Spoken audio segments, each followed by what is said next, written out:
Early in January 1991, I was in the midst of a transition. Although I enjoyed my role as canon pastor at Grace Cathedral, after 5 years I was exhausted by its demands.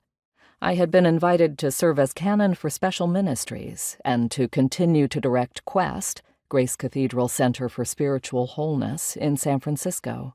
In preparation, I needed time to go inward and attend to my restless uncertainty.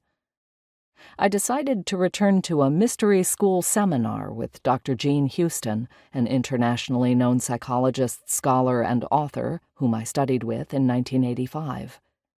Here, I first encountered the Labyrinth. In presenting this little-known medieval pattern, Jean described a powerful spiritual tool whose path would lead each of us to our own center. My interest was piqued. I lined up with 100 or so participants to walk the 40-foot wide circular pattern taped to the floor.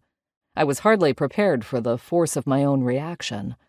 As soon as I set foot into the labyrinth, I was overcome with an almost violent anxiety. Some part of me seemed to know that in this ancient and mysterious archetype, I was encountering something that would change the course of my life. That evening, I felt drawn back to walk the labyrinth alone 3 more times. As my feet became surer of their way, my mind began to quiet.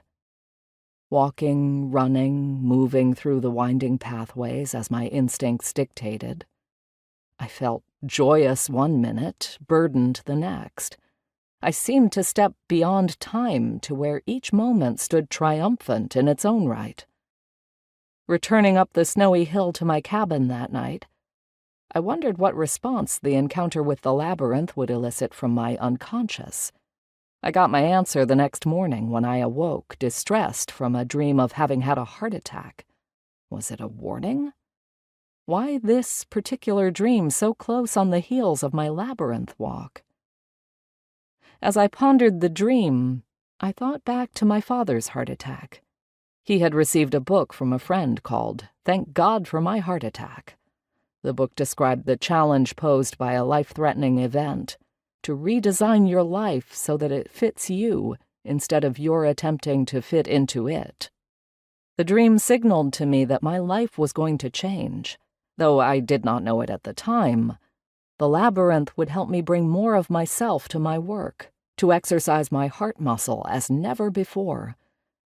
I had connected with a sacred archetypal form that would lead me to do things I never imagined doing.